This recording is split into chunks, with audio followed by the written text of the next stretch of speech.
Working, Evan? Yeah, okay, well, thanks very much. Basically, this little talk is just to give you an update on a project, a DAF-led project, looking at how we can improve the application of imidacloprid and also granular-based or urea-based fertilizers. I guess the bad news is that tea's been, or smoko has been delayed for an hour, so Michael said I've got to talk for at least an hour.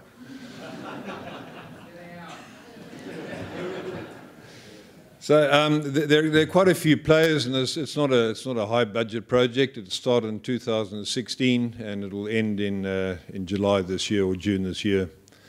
So there are a lot of people involved in this project, and I'll explain their different roles as we progress through the presentation. But I would like to mention Bayer has injected quite a bit of extra funding into this project, which has certainly been useful for us because it's allowed us to do things that we wouldn't have otherwise been able to do. So I do really appreciate Bayer's help with this. So I guess a bit of a background to the project. Obviously these water and water quality, environmental issues are something that we have to face these days, whether we like it or not. And a bit of a background to this project was the ongoing detections of imidacloprid in the waterways in Sandy Creek, and Sandy Creek has obviously been scrutinized extremely heavily. And obviously imidacloprid or Confidor or Nuprid, as you know it, is a key insecticide for this industry. And if we lose that, I suspect we can have some serious problems. And I think that the whole idea of this project was to try and be proactive and not just sit back and whinge about it, but actually to try and do something concrete and proactive to try and improve the application of imidacloprid, and in that way, hopefully we can keep accessing this product in the future, or this active ingredient in the future. And I guess the issues is you've probably seen quite a few of these graphs. This is the Sandy Creek area, which is around about 330 odd square kilometers, and they're measuring about 49%. So the actual water quality measurements are taken on about 49% of that catchment. So quite a large percentage of the area is being monitored with water quality for automatic sampling. This is a graph. When they started doing the sampling back in 2012, we didn't have too many issues back then. On the left-hand side of the graph, we've got the actual Qmix, the flow in the creek, and on the right-hand side is the concentration of imidacloprid in micrograms per litre. So you can see back in 2012, yeah, there were a couple of little exceedances, but nothing too exciting. And when you look at these black dots here, this is obviously Cyclone Debbie, this huge runoff effect here from Cyclone Debbie. But you can see that the trend, all these black dots are detection levels above the trigger point here, which is, I think, around about 0.09 are the guidelines now. So we've got some serious issues with imidacloprid at this stage of the game. And if you look at that trend line, you can see this huge escalation of detections in the Sandy Creek area. So obviously we've got some problems which we're going to have to try and sort out, and this is one of the main objectives of this little project. The Baradas have got some similar problems, probably not quite as bad as Sandy Creek at this stage, but I'll just draw your attention to the fact that they're only measuring around about 17% of the catchment. So they're not measuring the whole catchment. If they do start doing increasing sort of detections or sampling, I suspect the figures might change dramatically. So this is the little graph, which is similar to the Sandy Creek graph. Again, the same axes, but you can see that we are starting to get some issues now. Sorry, I'll just go back. We're starting to get some issues with these exceedances in the sort of from 2015 to 2017. So I guess the wood's going to be on our backsides pretty shortly in the Baradas as well. So I think we just need to be very aware of that.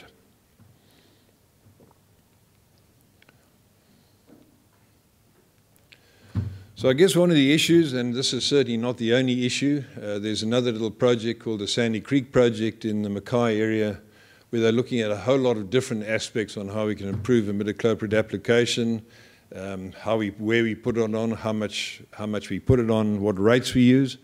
So this little project is just looking at one aspect, which is the actual application of imidacloprid. Now, a lot of these, I guess it's the same around the different regions, but in the Mackay area, a lot of imidacloprid is put on with fertilizer through double disc openers. And one of the biggest issues we have is trying to effectively close the slot behind the double disc opener. And as you know, that imidacloprid needs to be put down at around about between 110 and 120 millimeters below the surface. So these little double disc openers do an extremely good job of actually opening up that slot to allow the fertilizer, the entry of the fertilizer and the imidacloprid at the same time. But I guess what you do end up with is these highly compacted walls. And you can imagine what will happen when you get a rainfall event or overhead irrigation. There's I guess what we suspect, there's a high chance that this will fill up with water and we'll start getting runoff if we can't close that slot up. I guess the other factors we need to really consider is that when this is typical of an open slot behind a double disc opener, blokes have tried using chains and also rubber wheels, and what we find is that the rubber wheel actually fits down the same sort of slot as the slot itself, so you don't get really effective closure of that slot. And chains tend to bounce around and do all sorts of funny things and might drop a bit of trash and stuff in there. But so really, when you get an open slot like that, you can actually see the fertilizer granules at the base of the slot. So for starters, there's going to be some significant volatilization, which is ammonia loss. So nitrogen is going to take off into the atmosphere. And on top of that as well, obviously, there's going to be some nitrate runoff if that slot fills up with water and discharges into waterways. And similarly for imidacloprid, there's going to be, imidacloprid is quite subject to sunlight degradation. So if you get the sun shining in that little open slot, which hasn't been effectively closed, then you're going to get degradation of imidacloprid quite quickly.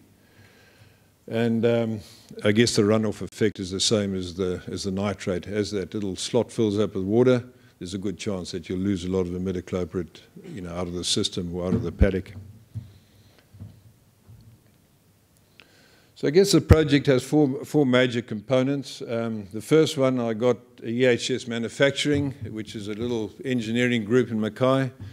These blokes have got a really good track history of doing innovative stuff, of coming up with good solutions, agricultural solutions, and they're now actually going to the mines as well. So they're pretty switched on blokes.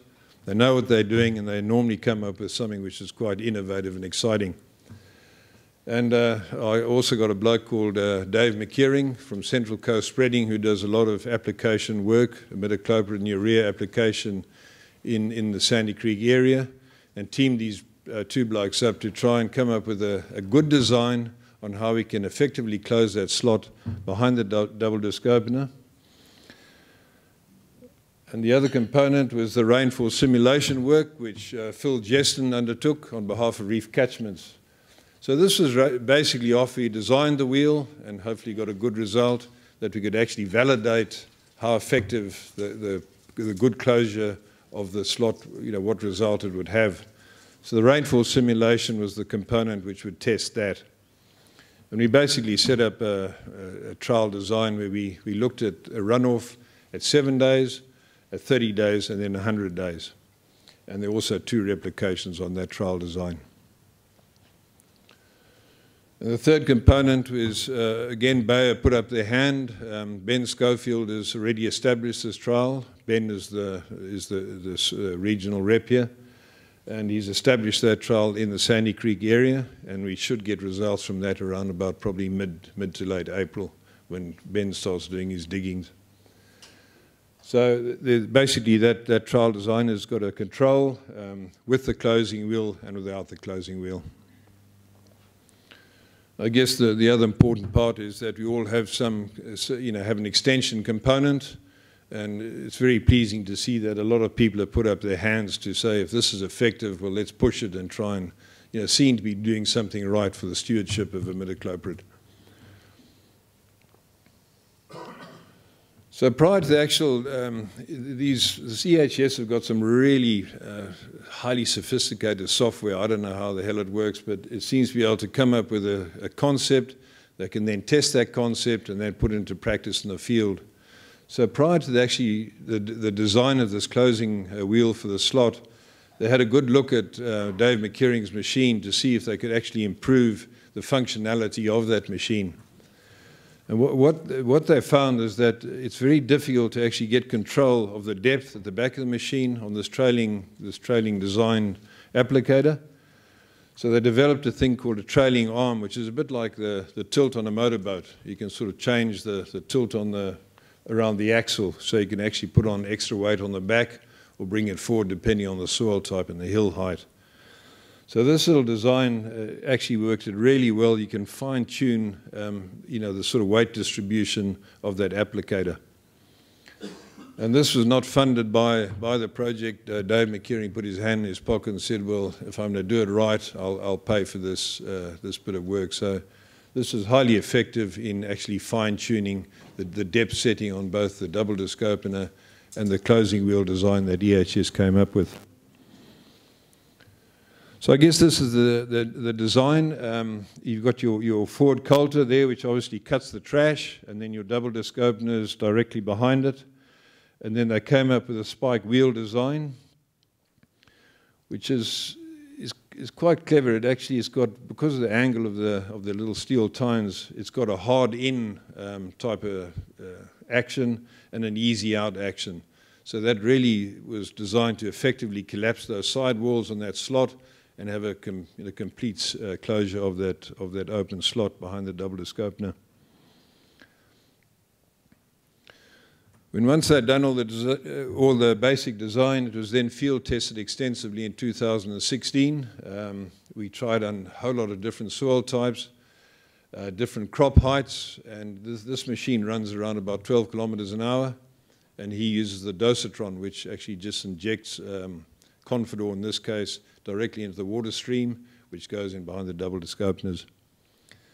So there's quite a few changes that had to be made. We did find that when those two gangs of spike wheels were running side by side, it almost acted like a little tweezers. They used to sometimes pull out a whole stool. So the design was changed and they were offset. You can see there's a slight offsetting of the hubs, which stopped that sort of pincer approach on pulling out the stool.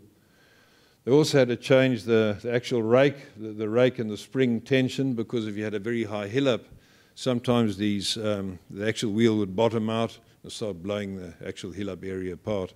So they got some extra travel, and at the end of the day, the little machine was working extremely well and effectively closing that slot.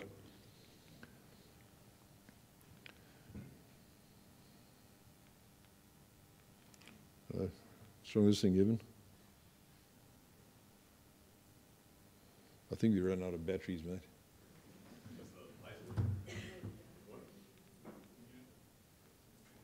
Oh, there we go. Sorry.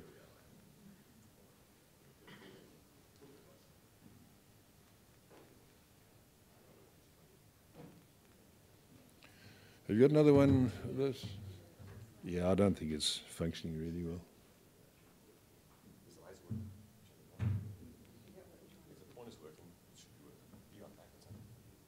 Yeah, I'm trying to go backwards, mate.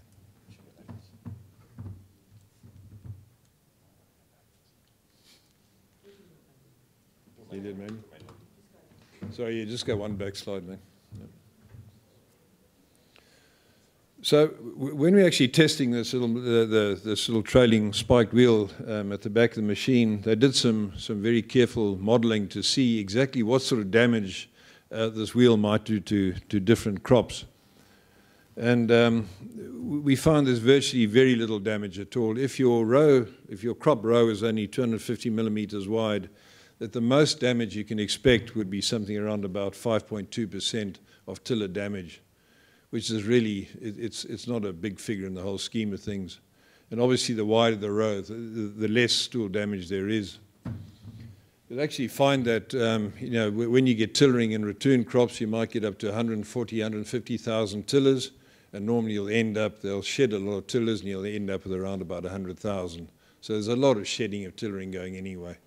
So when you start looking at maximum sort of damage of 5.2%, it's minuscule, the whole scheme of things. Thanks, mate.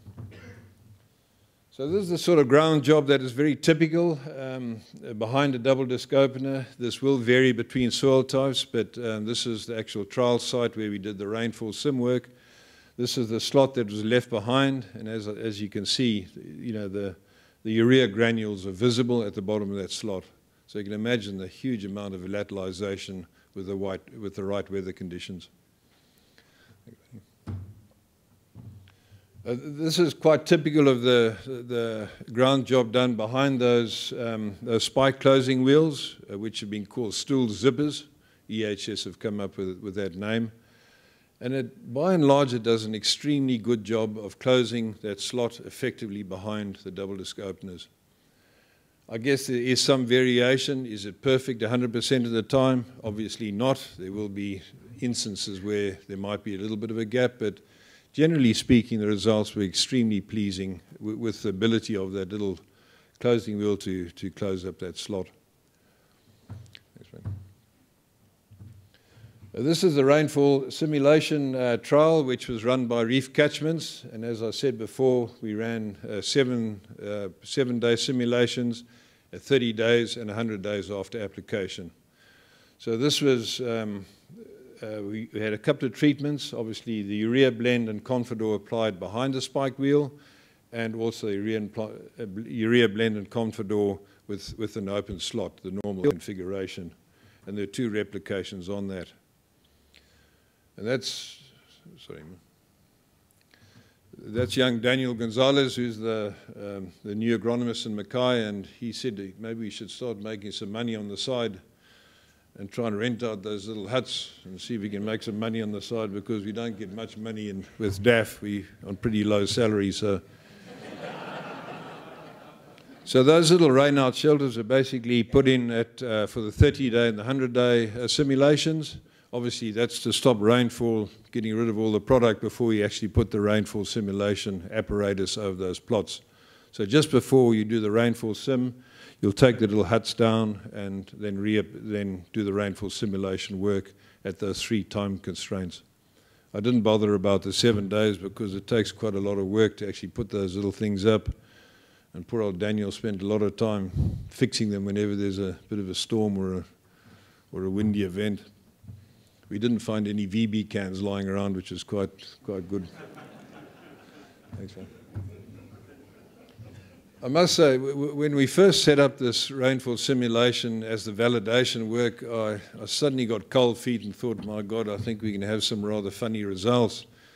Simply because when I saw the open slot, I was very aware that there's probably a lot of breakdown of imidacloprid through sunlight degradation, and also that there's going to be a lot of volatilization happening. So I thought when we actually ended up doing the testing, we might have less bloody runoff issues from the open slot than the closed slot. And I thought, my God, that's going to be a bit of a difficult thing to explain. But as it turned out, Phil Jensen just produced these results last week or the week before, and the results are very encouraging. So on the top there, obviously that little graph there on the top is where there's no closing wheel, and those are our 7-day, 30-day, and 100-day rainfall simulation runs. So, and the bottom one is where we actually effectively close that slot with a stool zipper. So if you look at the 7, 30, and the 100 days, basically the imidacloprid results are lower virtually in all cases, with some slightly higher readings in some instances at the 100-day event. But if you get the average over the 100 days, over the 3 simulations, you can see there's about a 3-fold decrease in the actual load in grams per hectare, where effectively the slot was closed with the stool zippers. And the same applied to the runoff concentrations in micrograms per litre, that we ended up just slightly above half the actual runoff. So an extremely good result with the imidacloprid. I am very aware that there are only 2 replications, so I don't say this is going to be 100% repeatable, but at least the fact that we'd already lost a lot of stuff in the open slot to get this result was quite encouraging, that this little wheel was doing a very good job. Thanks, mate. And we had similar results with nitrogen. From a runoff perspective, there was not a great deal of difference between the 2 treatments. The total N, which is looking at organic nitrogen as well as inorganic nitrogen, we virtually over the average over the 3 replications, around about half the loss factors with total nitrogen. And the one we all bang our lips about is the DIN, which is the dissolved inorganic nitrogen, which is probably a better reflection of the actual fertilizer that we put on, or in the form of urea. What are the loss factors there? And we can see again that we almost half the amount of nitrogen was lost where we put on, or DIN was lost where we effectively closed that slot. And phosphorus again, the loss factors were greatly reduced with the closing wheel, down to around about half again. So by and large, the rainfall sim validated that this little wheel is doing a pretty good job at closing that slot.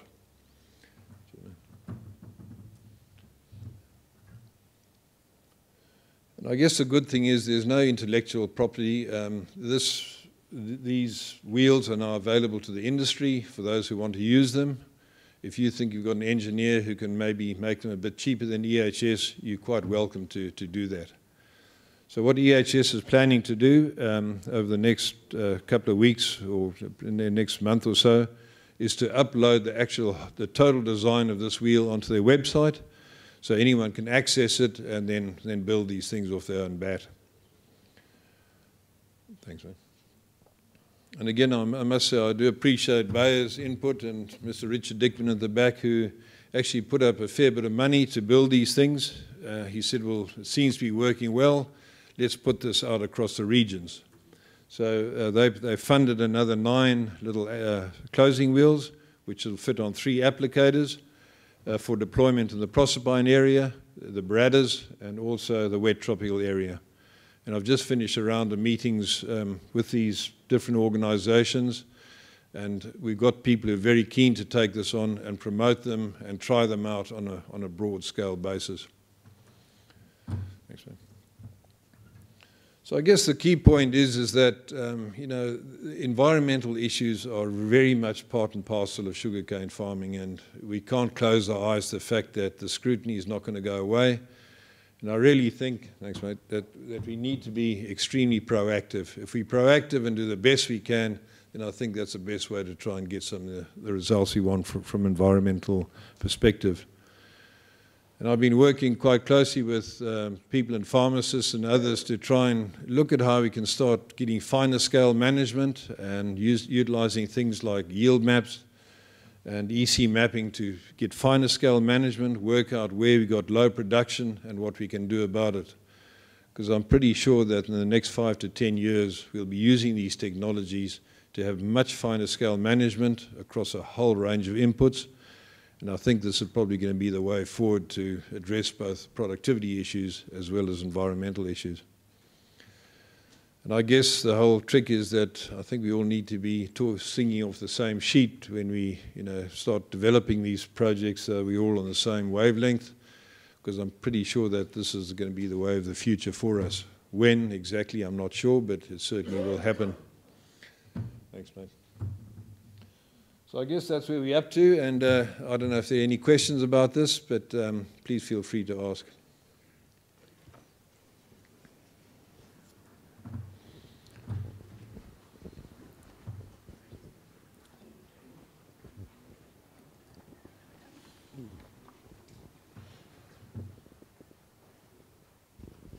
Thank you. Thanks, John. Thank God you didn't talk for an hour because I'm hungry. Hey, John, in your experience in playing around with this, have you got any preference time after harvest for this application? I guess that's a bit driven by when's the most optimum time to put on a metacloprid, and I guess people in Bay will answer that question better than I. But at the end of the day, I think, Tony, as you know, that we are forced often to start putting on fertiliser and imidacloprid pretty quickly because of wet weather conditions and obviously harvesting issues as well. So I guess irrespective of when you put it on, I think the same thing applies. We just got to try and, where we're using this type of equipment, make sure we can close that slot because the ramifications are quite high. Yeah, I think it's very important. We can't afford to lose this chemical, and maybe Bayer should get a pat on the back for it. And you too, John. No, Thank you. That's all good. Thanks, mate.